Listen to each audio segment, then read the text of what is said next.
안녕하세요. 혹시 여러분들은 믿었던 사람에게 배신당한 경험이 있으신가요? 저는 며칠 전 저에게 일어난 충격적인 일에 대해 조언을 구하기 위해서 이렇게 글을 쓰게 되었습니다. 저는 22살 여대생이에요. 저는 어렸을 때부터 예쁘게 생겼다는 말을 줄곧 들으며 자랐습니다. 저희 어머니가 젊은 시절에 동네에서 유명한 미인이었는데 지금의 제가 꼭 엄마의 젊은 시절과 닮아 있거든요. 제 입으로 말하긴 조금 부끄럽지만요. 하루는 대학교 동아리 남자 선배 한 명이 자기 친구가 제 카카오톡 프사를 보고 너무 이상형이라며 소개시켜달라고 한다며 생각이 있냐고 물어보더라고요. 저번에도 그런 말을 한 적 있었는데 그때는 제가 연애 중이었거든요. 그래서 제가 헤어질 때까지 기다렸다고 말하더라고요. 저도 헤어지고 나니까 외롭기도 하고 상대방이 궁금하기도 해서 소개팅에 나가기로 했습니다. 소개팅에서 만난 그 사람은 정말 잘생겼더라고요. 사진으로 봤을 때보다도 훨씬 인물이 좋았습니다. 약간 배우 중에서 요즘 인기 많은 남주혁 씨를 닮았어요. 키도 무척 컸고요. 얘기를 주고 받았는데 그 사람은 자기를 의대생이라고 소개하는 겁니다.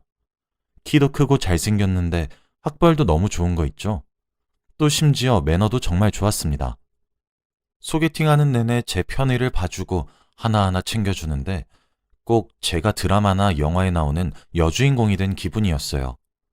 저보다 한 살 많았던 그 남자는 꼭 순정 만화에서 튀어나온 주인공 같은 사람이었거든요. 저는 소개팅에 나오길 잘했다고 생각했고 제 마음에 쏙 들었습니다. 그 남자도 절 만나고 제게 호감이 있었는지 그 뒤로 애프터 신청을 하더라고요. 그렇게 저희 둘은 3달 정도 사귈 듯 말 듯 하다가 꽃다발과 함께 건네는 고백에 연인이 되기로 하였죠. 사귀는 내내 정말 행복한 연애를 했어요. 사소한 것에도 관심을 기울여주는 남자친구가 점점 좋아졌습니다. 지나가다 저를 닮았다며 사온 튤립 다발도 받은 적이 있었고, 제가 알바 회식이 있어 늦게 술을 마시면 절 데리러 와 집까지 바래다 주곤 했죠. 한 번은 제가 몸살에 걸린 적이 있었는데, 제가 자는 사이 각종 달달한 간식거리와 몸살 감기약들을 까만 봉지에 담아서 문고리에 걸어두고 간 적도 있었어요. 연애를 하는 내내 공주님이 된 것만 같았습니다. 저에게 잘해주는 남자친구를 보며 저 또한 잘해주려고 했었죠. 그치만 제 맘대로 되지 않았던 부분이 하나 있었습니다. 저희는 1년 가까이 만나면서도 깊은 진도를 이어가지 않았거든요. 남자친구는 몇 번 제게 그 이상의 진도를 바라는 눈치였지만 저는 너무 부끄럽기도 하고 아직 마음의 준비가 안 되었다는 이유로 늘 피해왔어요. 그러다 저희가 연애하게 된 지 1년이 되는 기념일에 저와 남자친구는 둘이서 제주도로 여행을 떠나기로 했죠. 1년 가까이 사귀어 왔으면서도 저랑 남자친구는 여행을 한 번도 못 가봤거든요. 그래서 저도 이번이 기회라고 생각했어요. 무엇보다 저는 지금의 남자친구를 너무 많이 사랑했기 때문에 저의 처음을 남자친구에게 줘도 되겠다는 믿음이 생겼거든요. 그래서 저도 마음의 준비를 하기 시작했고 그날을 위해 만반의 준비도 했어요. 혹시라도 뱃살이 보일까 싶어 다이어트도 했죠. 그렇게 여러 날이 지나 저희의 기념일이 되었습니다. 공항에서 만났는데 남자친구와 가는 첫 여행이라 그런지 전날에 너무 설레서 잠도 안 왔어요. 두근두근거리며 비행기에 몸을 실었죠. 아침 비행기로 제주도에 도착했습니다. 그리고 호텔에서 짐을 풀고 바다로 나갔죠. 비키니도 입고 신나게 물놀이도 했어요. 정말 너무 재미있고 신나더라고요. 하루 종일 웃음이 사라지지 않는 하루였습니다. 물놀이 하면서 근처에 시원한 캔맥주도 팔길래 각자 2캔씩 마셨어요. 난생 처음 태닝도 해보고 서핑도 해보면서 질리도록 놀았죠. 해변가에서 해가 지는 것도 구경했습니다. 근처에서 간단히 저녁도 해결하고 호텔로 돌아왔죠. 제가 먼저 씻기로 했어요. 갑자기 긴장이 되더라고요. 저희 둘 사이에선 어색한 기류가 흘렀고 남자친구가 씻으러 들어갔어요. 그래서 침대에 누워서 남자친구를 기다렸죠. 그런데 저녁에 같이 마셨던 술이 올라오는 거예요. 설레서 전날 밤 잠을 설치기도 했고 낮에 물놀이도 너무 열심히 한 탓인지 피곤했나 보더라고요. 눈이 뻑뻑해져서 남자친구를 기다리면서 잠시 눈을 감고 있어야겠다 생각하며 눈을 감고 남자친구를 기다렸습니다. 저는 순간 눈을 번쩍 뜨고 벌떡 상체를 일으켰는데 이미 창밖은 까맣더라고요. 저는 남자친구를 기다린다는 게 그대로 까무룩 잠에 들고 말았던 것이었어요. 황급히 침대 옆에 놔둔 제 휴대폰을 켰어요. 새벽 4시였습니다. 옆을 쳐다보니 남자친구는 곤히 자고 있더라고요. 진짜 너무 미안하더라고요. 솔직히 저도 기대했는데 남자친구는 얼마나 기대했겠어요. 그런데도 절 깨우지 않고 그대로 자게 둔 남자친구의 배려가 너무 사랑스럽고 고마웠어요. 나를 진짜 많이 사랑해주는구나 싶었거든요. 그러다 남자친구 옆에 남자친구의 휴대폰이 놓여 있는 거예요. 저는 충전을 시켜주려고 휴대폰을 가져왔어요. 근데 이게 또 사람 마음이란 게 자고 있는 남자친구를 보니까 갑자기 휴대폰을 몰래 보고 싶은 겁니다. 허락 없이 몰래 보는 행동이 나쁘단 걸 알지만 저는 푹 자서 잠도 다 깼겠다. 갑자기 너무 궁금해졌어요. 저는 남자친구 카카오톡을 켰습니다. 가장 위에 있는 단체 대화방에 메시지가 100개 정도 와 있더라고요. 그런데 마지막 메시지가 연비 높은 공주님이라니 진짜 말하는 뽐새 봐라 라고 되어 있는 거예요. 그 단체 대화방은 남자친구와 같은 과 동기 5명의 대화방이었거든요. 저는 뭔가 느낌이 싸했고 그 대화방을 열어보았습니다. 거기엔 정말 충격적인 내용이 들어있었어요. 그 대화방에서는 각자의 여자친구 이야기가 주된 주제였습니다. 얼굴이 어떻니부터 시작해서 몸매는 어떻다까지 난무하는 내용들이었죠. 저는 너무 놀랐습니다. 정신을 다잡고 대화방을 읽어보니 아니나 다를까 연비 높은 공주님은 저를 지칭하는 수식어였습니다. 제 남자친구는 그곳에서 저를 두고 얼굴값을 한다. 저래놓고 막상 마음에 안 들면 어떡하냐 등등 정말 차마 입에 담기 힘든 말들을 보내놓았더군요. 심지어 남자친구는 저를 찍은 사진도 단체 대화방에 올려 비싼 돈 들여서 호텔도 잡고 하루 종일 기분 맞춰줬더니 자빠져 자서 기분이 더럽다 라고 보냈더라고요. 혹시 몰라 대화방에 사진첩에도 들어갔지만 제 다른 사진은 없더라고요. 이런 걸 다행으로 생각해야 된다는 사실에 화가 났습니다. 그 대화방은 읽으면 읽을수록 가관이었어요. 저는 그나마 양반이더라고요. 어떤 놈은 자기 여자친구가 비키니를 입고 있는 사진을 보여주며 불평을 늘어놓았고 얼굴은 잘려져 있지만 여자친구로 추정되는 사람을 찍은 사진을 올려놓기도 했습니다. 단체 대화방 속에선 그런 사진을 두고 저들끼리 낄낄거리며 웃기 바빴고 어떻게 이런 사진을 찍냐면서 예술적이라는 둥 서로 치켜 세워주더라고요. 제 남자친구도 별반 다르지 않았습니다. 제 셀카 사진을 올리며 얼굴 평가를 하는데 어떤 놈이 야, 코만 좀 세우면 이쁘겠는데 옆에서 바람 좀 넣어봐 라니까 남자친구는 야, 말도 마라. 옆에서 아무리 속삭여도 귓등으로 들은 척도 안 해. 하여튼 진짜 비싸게 군다 라면서 비웃더라고요. 언제는 제 코를 보며 이렇게 귀엽고 오밀조밀하게 생긴 코를 처음 본다며 웃어줬으면서 말입니다. 그 밖에도 저와 남자친구 사이에 다툼이 일어난 날엔 그 대화방에서 저는 천하의 나쁜 여자친구가 되어 있었습니다. 자기 여자친구를 여우 불려시거리며 욕을 같이 했던 남자친구의 대화창을 보니 제가 알고 있는 사람과 같은 사람인가 싶더라고요.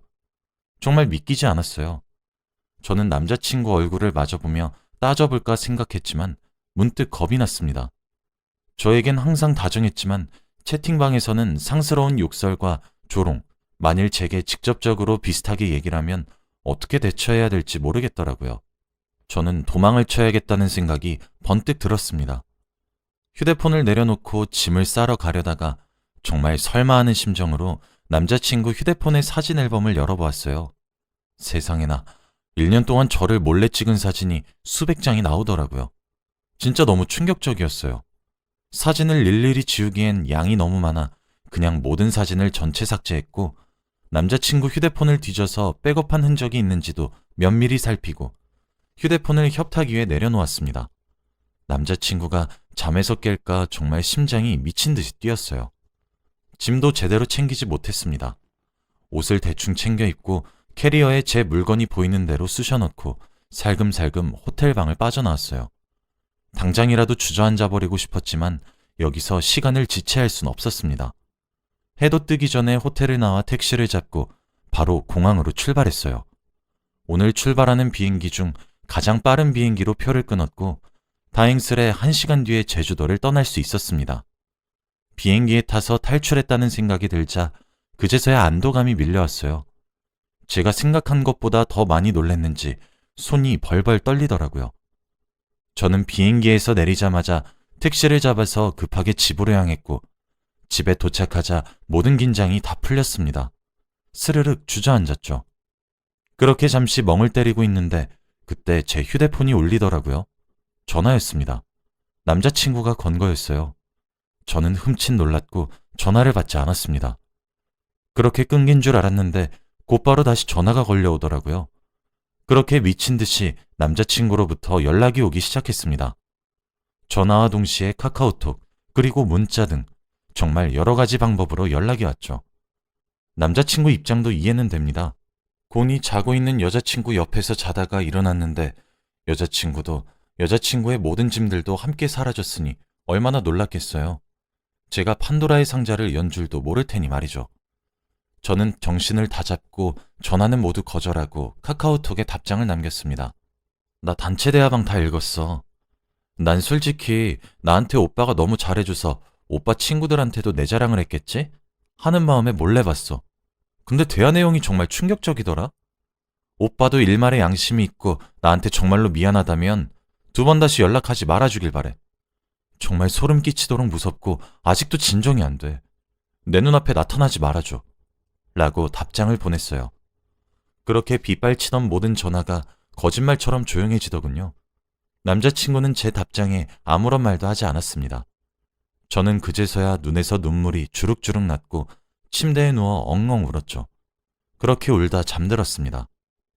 그날 저녁에 누가 제가 살고 있는 자취방에 초인종을 누르더라고요.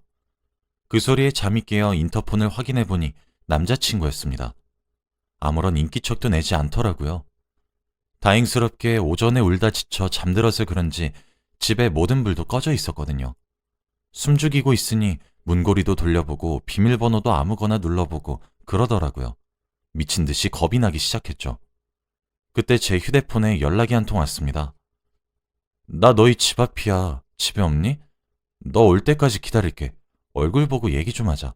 라는 말을 하더군요. 저는 어떻게 하면 이 상황을 해결할 수 있는지 머리를 굴리기 시작했어요. 제가 연애를 하면서도 남자친구를 집안에 들이지 않은 점이 천운이었죠. 저는 아니, 나 지금 그 집에 없어. 오빠가 찾아올지도 모르는데 내가 거기 있을 리가 없잖아? 난 오빠 얼굴 보고 싶지도 않고 할 이야기도 없으니까 찾아오지 마. 라고 했더니 비처럼 빠른 속도로 답장이 오더라고요. 네가 나 만나줄 때까지 계속 기다릴게. 라고 말이죠. 그쯤 되니까 정말 오만 가지 나쁜 상상이 다 되었습니다. 혹시 제가 큰일을 당하게 될지도 모르잖아요. 저는 남자친구에게 강경하게 헤어지자고 말한다고 해서 곱게 해결될 문제가 아니란 것을 직감했습니다. 오히려 제가 강경해지면 질수록 제게 집착할 것 같아 보였죠. 저는 일단 시간을 벌기 위해 생각해 볼게 라고 답장을 한 뒤 외출도 자제하며 저희 집에서 숨죽이며 살았습니다. 남자친구는 매일 저녁마다 제 자취방에 와서 초인종을 누르더라고요. 오늘은 집에 있을까 하는 마음으로 말이죠. 남자친구의 집착을 눈으로 직접 목격하게 되자 차라리 남자친구의 얼굴을 직접 보고 얘기를 하는 게 더 나을 것 같아 보였습니다. 저는 남자친구가 집 앞에서 돌아가고 한참 뒤에 내일 공원에서 오후 1시쯤에 만나자 라고 연락을 보냈어요. 기다렸다는 듯이 알겠다는 답장이 돌아왔죠. 저는 밝은 대낮에 사람이 오가는 오픈된 장소를 골랐습니다. 다음 날 만나기로 한 시간에 맞춰서 집을 나섰고 공원에 있는 벤치에 앉아서 기다리고 있으니 멀리서 남자친구가 보이더라고요. 저에게 종종 사오던 튤립 다발을 손에 든 채로 말이죠. 점점 남자친구의 집착에 옥죄이는 것 같이 숨이 턱턱 막혔습니다. 남자친구는 제게 꽃다발을 건넸고 저는 본체 만취했어요. 남자친구는 제 품속에 어거지로 꽃다발을 안겨주고는 제 옆에 앉았습니다. 저희는 한동안 아무런 말이 없었죠. 저는 그 침묵에 미칠 것만 같았습니다.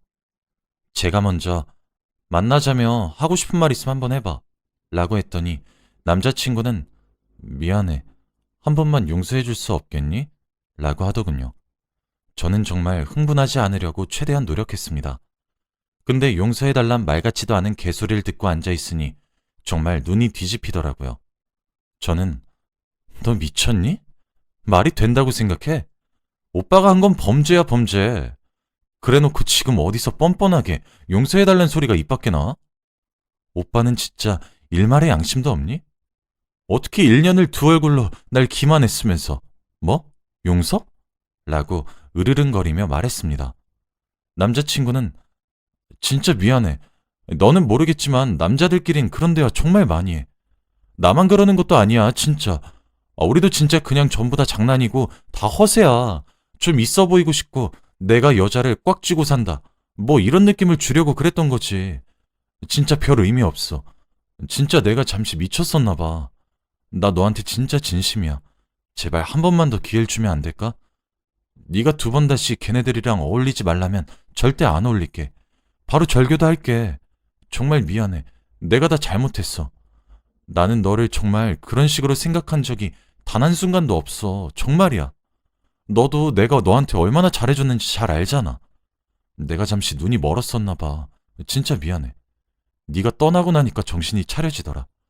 그러니까 헤어지지 말자. 응? 한 번만 더 기회를 주면 안 될까? 라며 무릎을 털썩 꿇고는 싹싹 빌기 시작했습니다. 아니, 진짜 못하겠다.